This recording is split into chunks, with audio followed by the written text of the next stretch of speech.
Why go on when you give everything and face that which torments you, only to find that it is worse than you could have imagined?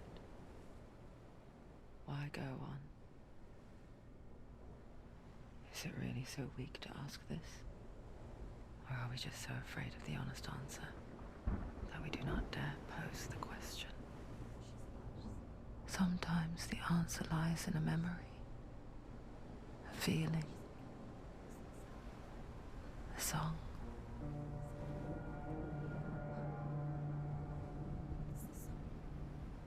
It's not real. It's a trick. It's not real. It is real. Listen to it. Don't give up. Dillian. It's Not like this.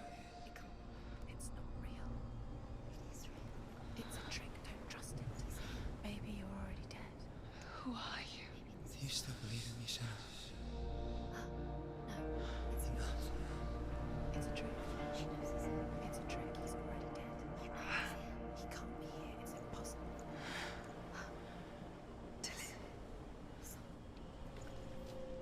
Come to me. Please.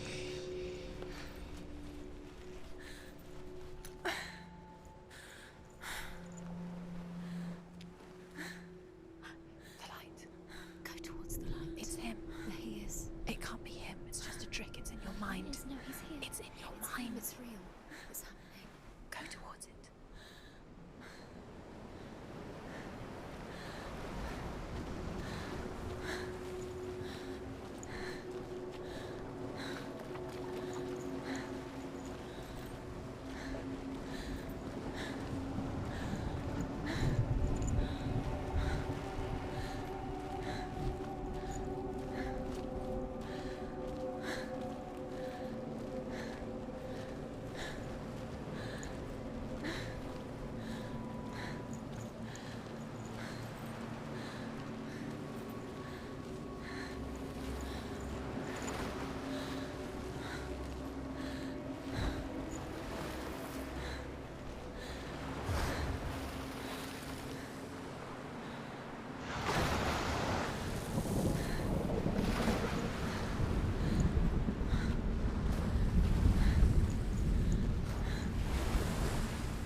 There it is.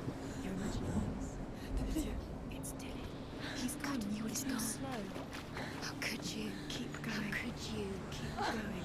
Ignore the pain. I told you it was to trick you. I told you. Where are you going? See, there's nothing to follow. Come on.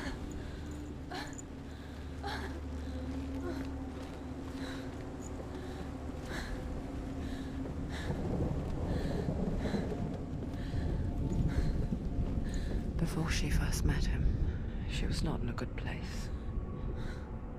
Just a teenager, but not like the others. Barely functioning, she rarely left the house. Her father's in-bell made sure of that. Only occasionally did she venture out on her own, collecting firewood and herbs. Errands out in the Orkney Plains. That was her world. Like this one. Barren and lonely. You'll get things done.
Senua, there will be times that you will feel alone and exhausted, like a strange little fish swimming against the tides of the big ocean. But have the faith to let go and let the tide carry you away. Because the whole ocean is your home, and it does not ask you to swim against it.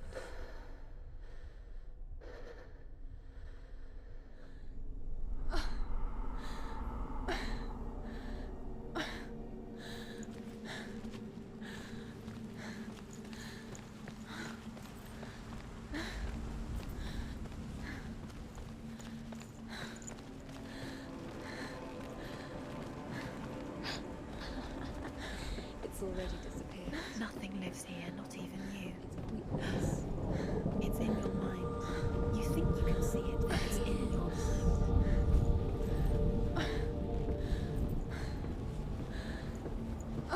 There's the truth. There he was, the lone figure of a boy. Sword play under the shade of a tree. She remembers the first time she saw him. To her young eyes, he moved as if dancing, and the world danced with him. The gloom lifted, and for the first time in years she felt a ray of hope. Dillian, go wait. Keep going.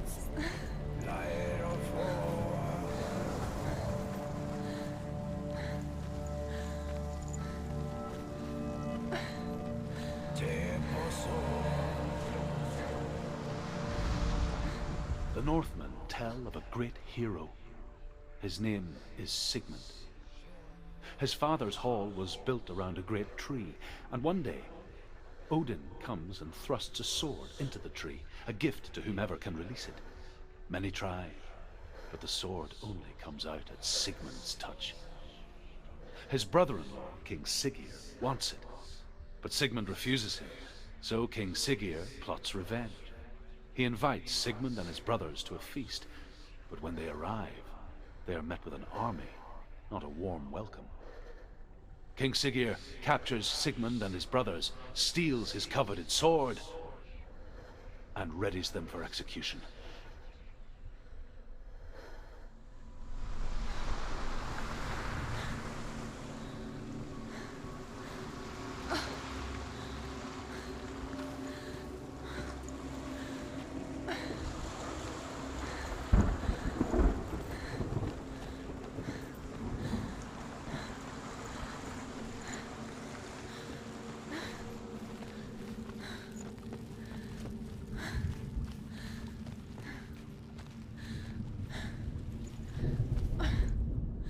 Death for Sigmund and his brothers seems certain. But the king's wife is Sigmund's sister, and she begs for mercy and implores the king to chain them up instead. He agrees. Not for mercy, though, but because he plans an even more cruel and lingering death. Chained to a tree in the forest that night, a she-wolf comes and devours one of Sigmund's brothers. She returns, ravenous, night after night, until only Sigmund is left. The next day, Sigmund's sister sends a servant with honey to smear on Sigmund's face.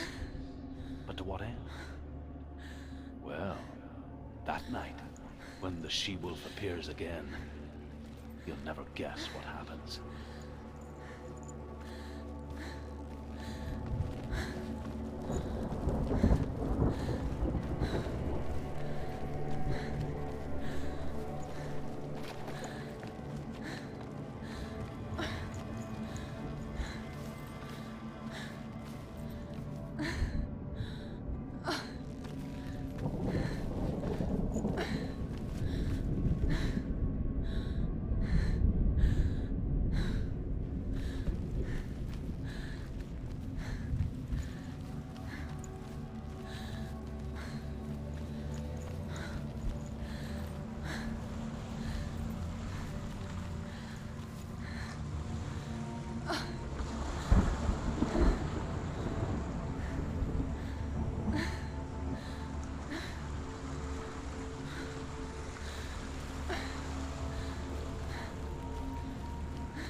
as the she-wolf licks the sweet honey from Sigmund's face. He bites the wolf's tongue. The she-wolf pulls away, but Sigmund holds on. The chains break, and he is free. After his escape, Sigmund lives like us, hidden in the forest. His enemy, King Siggeir, believing him dead, as his sister plots revenge. And for vengeance to succeed, even the great Sigmund needs help. So she sends her sons to him. But their blood is weak and corrupted, and they're put to death by Sigmund. So his sister hatches a new plan, one that is cold of heart and pure of blood.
Day after day, watching from afar, she mimicked him, perfecting her own secret dance, wishing those fleeting moments of light would stretch out to last forever.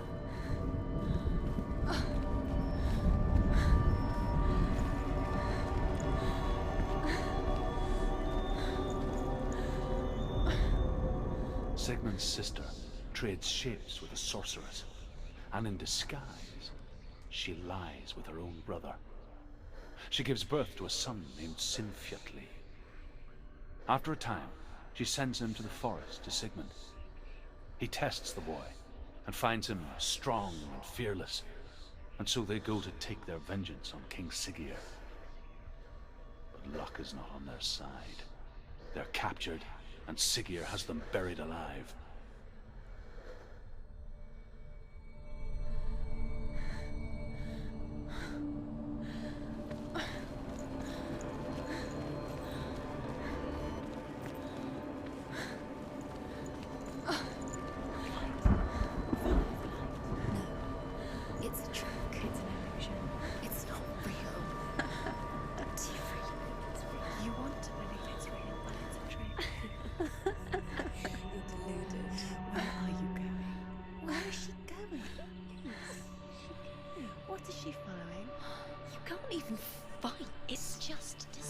How does he so effortlessly court the world and bliss?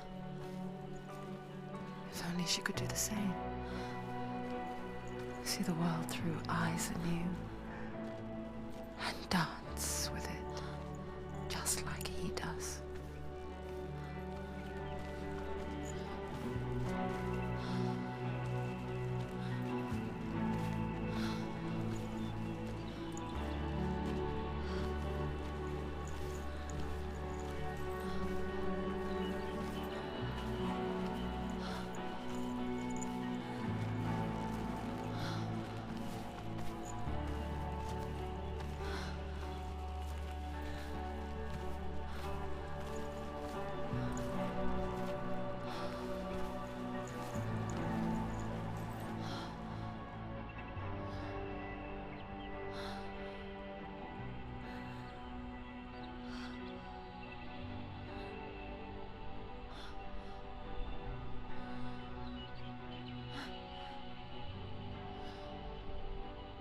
What's your name?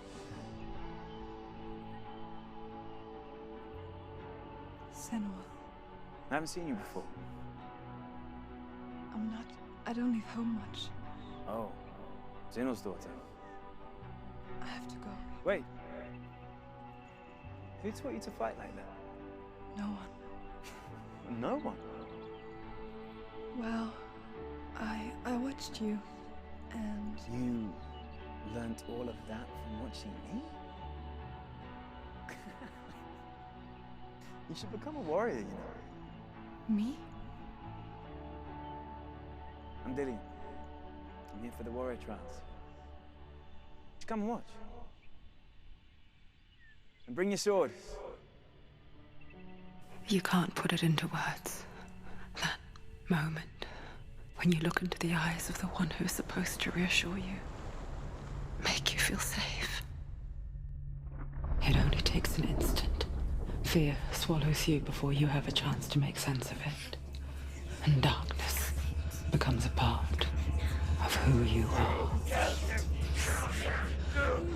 You killed him. But her world changed the day the Northmen took him from her. Senua knows that there's no going back to how things were. That there's nothing to go back to at all. Stay still, stay quiet, hide, don't tell her. Their gods can see into your mind. They will use this power to destroy you. They won't stop me. I can still feel him. Whatever's left of him, they will never let him go. I'm not gonna let him rot here. You're the one rotting here. Leave me alone. You will die here. No. And all your suffering will have been for nothing. Shut up!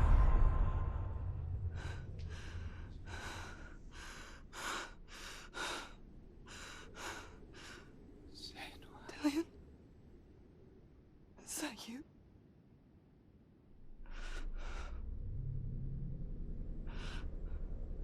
I'll find you, my love. I promise.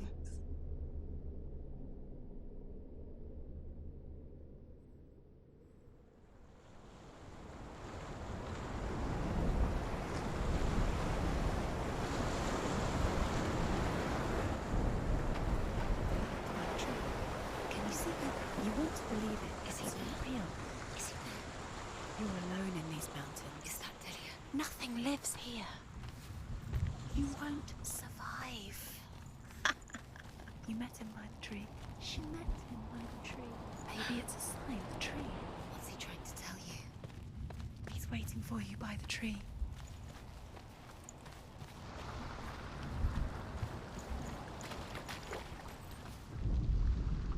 As Sigmund and Sinfjotli are being buried alive, Sigmund's sister throws an armful of straw into the grave mound.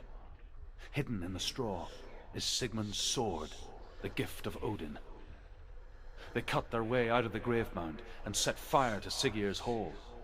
The king burns to death. Sigmund calls to his sister to come out so that she may live and be honored. She does come out, but only to tell him the truth. That she had slept with him, her brother, to beget a strong avenger. I am not fit to live, she says, and walks back into the fire. Strike vengeance from your heart, Senua, as there is always a heavy price to pay.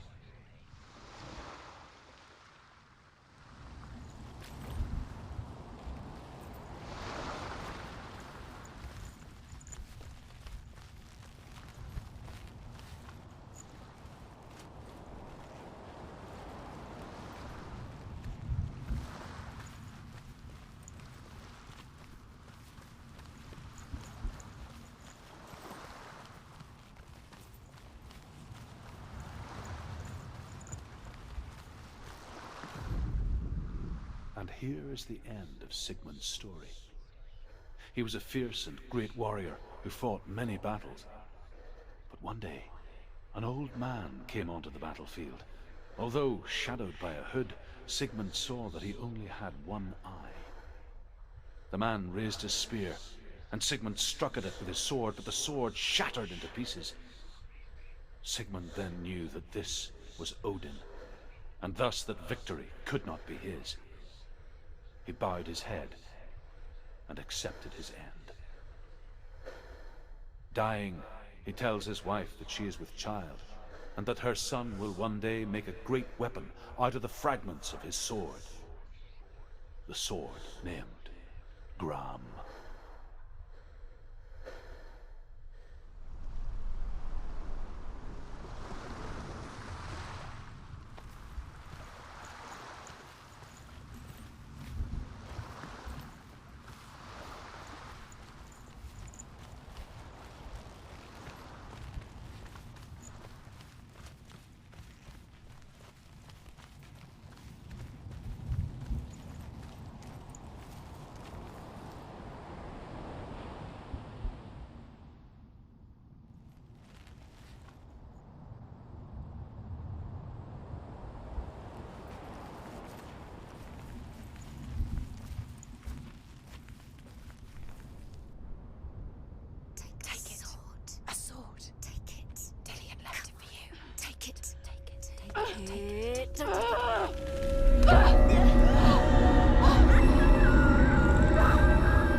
Imagine a sword that can slay gods. Its name is Gram. It was forged by the god of all Northmen, Odin, and gifted to Sigmund, a great warrior. I need this sword. It's important. Can you help me? The sword appears whole, but it is an illusion. It shattered into shards long ago. It is said a great warrior can reforge Gram by answering the trials of Odin, one for each shard. The roots of the tree of death will take you to new lands where you will face the trials. Go to the shards. Go to the shard. Go to the shards. What's the shard? Find it. It's the metal runestone.